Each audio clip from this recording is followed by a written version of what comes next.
Real news Haryana देखने वाले सारे दर्शकों का करण समैन की राम राम। आज टोहाना के अंदर पहुंचे हैं और नशे को लेकर हरियाणा सरकार काफ़ी सख्ते में नज़र आ रही है। टोहाना के अंदर अगर हम बात करें, मनियाना रोड पर गुरु कृपा फार्मेसी की एक दुकान है, उस पर ड्रग कंट्रोल फतेहाबाद इंस्पेक्टर ने छापामार कार्रवाई की है और आप देख सकते हैं अंदर सर्च ऑपरेशन जारी है। तो पूरी जानकारी जो ड्रग कंट्रोलर ऑफिसर हैं उनसे हम पूरी जानकारी लेंगे कि यहाँ पर किन किन प्रकार की दवाइयों का व्यापार किया जाता था, नशे की किस प्रकार की जो दवाइयाँ हैं यहाँ पर बेची जाती थी, या किस प्रकार से उन्होंने इस जो दुकान है, मेडिकल स्टोर है, इस पर छापामार कार्रवाई की है और क्या क्या यहाँ से बरामद किया है। तो आइए मिलते हैं ड्रग कंट्रोलर ऑफिसर से। यहाँ हमें सूचना मिली थी, हमारे ड्रग कंट्रोलर मनमोहन तनेजा जी ने बताया था कि टोहाना के अंदर मनियाना रोड पर नशीली दवाइयाँ बिक रही हैं, जिसकी खोज के लिए जिसकी जांच के लिए drug control officer Dinesh Rana ji और मैं सीनियर ड्रग कंट्रोल ऑफिसर दोनों यहाँ आए थे। यहाँ आने पर पता चला कि यहाँ शिव कुमार नाम का बोर्ड लगा हुआ है और यहाँ गुरु कृपा फार्मेसी के नाम से शॉप है। अब शिव कुमार है, उसके ऊपर पहले भी एनडीपीएस के अंदर मुकदमे दर्ज हुए हैं और कोर्ट न्यायालय में भी उसके खिलाफ केस चल रहे हैं। तो इस बात से इनकार नहीं किया जा सकता था कि जैसे वो नशीली दवाइयाँ ना बेचता हो। तो उसके लिए हमने आकर के कल देखा, दुकान हमें बंद पाई गई, लॉक थी। उसके बारे में हमने एडमिनिस्ट्रेशन टोहाना को सूचित किया, वहाँ से हमने ड्यूटी मजिस्ट्रेट नियुक्त किया और कल शाम को देरी होने की वजह से हमने दुकान को सील कर दिया था ताकि आज हम इसको सुबह कार्रवाई कर सकें। उसके बाद में हमें आज सुबह हमने देखा तो पीछे से दुकान के अंदर एक झरोखा बना हुआ है, और लेकिन उसके बाद में ड्यूटी मजिस्ट्रेट की प्रेजेंस में तथा विटनेस गवाह और एमसी लोकल वार्ड नंबर 1 उनकी प्रेजेंस में हमने दुकान को खोला है। खोलने पे अंदर दवाइयाँ मिली हुई हैं, बिखरी पड़ी थी। डिस्प्ले भी हैं, रैक्स में भी बहुत दवाइयाँ डिस्प्लेड हैं और बिखरी पड़ी भी हैं। और वहाँ से पता चला कि पीछे से हो सकता है किसी ने कुछ दवाइयाँ निकाली हों, तो क्योंकि दवाइयाँ दुकान में भी और भी भरी पड़ी हैं, हो सकता है कि जो नशीली दवाइयाँ हों उन्हीं पे ही कोई वार करके किसी ने निकाली हों ताकि वो एनडीपीएस के केसों से बच सके। तो उसके लिए हम अलग से कार्रवाई के लिए अनुरोध करेंगे प्रशासन को। और जो यहाँ दवाइयाँ पड़ी थी इनकी हमने जांच की है। जांच करने के बाद में हमारे ड्रग कंट्रोल ऑफिसर ने कितनी 86 तरह की दवाइयाँ हैं वो सील कर ली हैं। इसके अलावा कुछ एक्सपायर दवाइयाँ भी पड़ी हैं जो काफ़ी एक्सपायरी हैं, जिनको भी हम अलग से डिस्ट्रॉय कराने का देखेंगे कैसे करें, उनका जी प्रोविज़न देखते हैं। और बाकी ड्रग एंड कॉस्मेटिक एक्ट कार्रवाई तो इसके खिलाफ होनी है। तो किन धाराओं पे मुकदमा होगा? नहीं, विदाउट लाइसेंस का है 18C 27B2 में, इसमें लगभग 5 साल तक की सज़ा है। और इसके अलावा और भी धाराएँ हैं ड्रग एंड कॉस्मेटिक एक्ट जिनके तहत इनके खिलाफ कार्रवाई करेंगे।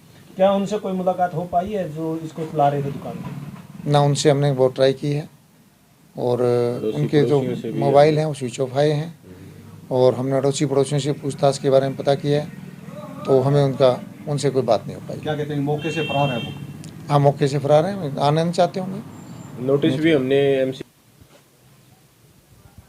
जी सर, क्या कार्रवाई की गई है इसमें, जो ये आपने छापामार कार्रवाई की है मेडिकल स्टोर पर, क्या कार्रवाई की? मोटे तौर पे तो हमारे senior drug control officer Shri Raman Shoran ji ने आपको बता ही दिया कि मुद्दा क्या था। मैं वो पहलू बता देता हूँ जो छूट गए थे।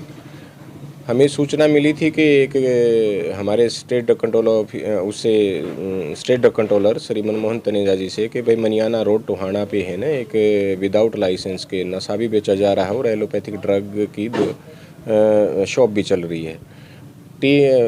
रमन जी मेरे साथ थे, कल हम दोनों यहाँ आए तो हम जैसे ही मनियाना रोड पे हमने सर्च करने की कोशिश की तो जल्दी ही हमें एक बोर्ड लगा दिखाई दिया जिस पे गुरु कृपा फार्मेसी लगा हुआ था। उसके ऊपर शिव कुमार का नाम मेंशन है और शिव कुमार ने ड्रग लाइसेंस मिस्टर एक धर्मपाल नाम के शख्स ने हमारे को फाइल भी अप्लाई कर रखी है ड्रग लाइसेंस लेने के लिए, लेकिन उसमें काफ़ी त्रुटियां थी। विभाग ने उनको त्रुटियां दूर करने के लिए उसको लिखा है, लेकिन वो 4-5 महीने से उन्होंने कोई त्रुटि दूर नहीं की। तो हमें पहले भी शक था कि यही शख्स तो नहीं है। तो हमने देखा ये दुकान सील लॉक लगा हुआ था। पड़ोसियों से पूछा तो पता चला कि भाई यहाँ शिव कुमार है और एक धर्मपाल नाम का है जो दिन में 1-2 घंटे के लिए दुकान खोलते हैं। उनसे कांटेक्ट करने की कोशिश की गई लेकिन कांटेक्ट नहीं हो पाया। एमसी के थ्रू हमने उनको नोटिस भिजवाया, ठीक है, तो वो नोटिस भी उनको सर्व तो हो गया लेकिन वो उनके परिवार को हुआ है। जो शिव कुमार की मदर आज यहाँ मौजूद हैं, पूरी कार्रवाई में यहाँ मौजूद रही हैं, जिनकी ये दुकान है, जो दुकान की मालकिन है, उन्होंने ही दुकान को खोला टीम की प्रेजेंस में और उनके प्रेजेंस में और गवाहों की प्रेजेंस में सारी कार्रवाई की गई है। जो पीछे से तोड़ा गया है उसको लेकर क्या कार्रवाई की जाएगी? उसके तहत हम एफआईआर लॉन्च करवाएंगे कि भाई सरकारी काम में बाधा उन्होंने डाली है और ड्रग एक्ट में भी प्रावधान है कि अगर कोई बाधा डालता है तो 22(3) में उसके खिलाफ कार्रवाई की जाएगी। इसको इस मामले में पहले कोई सजा भी हुई है? हाँ, इसके कोर्ट केस चले हुए हैं अभी फतेहाबाद के न्यायालय में, डिस्ट्रिक्ट फतेहाबाद में। अभी शिव कुमार के अगेंस्ट हैं केस अब पहले क्या से। कह सकते हैं कि ये नशे का कारोबार पहले भी करता था, अभी आशंका ये पूरी आशंका है क्योंकि पहले भी जब केस चल रहे हैं तो इसकी पूरी प्रबल संभावनाएं हैं कि ये शख्स जो है ये नशे के कारोबार में संलिप्त है। कोई नशे की यहाँ पर मेडिसिन मिली? नहीं, हमने सर्च किया था कि भाई नशे की दवाइयाँ कहीं ना कहीं मिलें ताकि इसको एनडीपीएस में भी बुक किया जाए, लेकिन सर्च के बाद ऐसी कोई ड्रग नहीं मिली जो एनडीपीएस में फाल करती हो। रात को उसने निकाल दी? हमें तो पूरी आशंका है कि उसने शायद ये काम किया है, अदरवाइज़ तो वो होल हमने कल जब ये सील की थी शॉप तो हमने इसको पूरी मुआयना किया था शॉप का सील करने से पहले।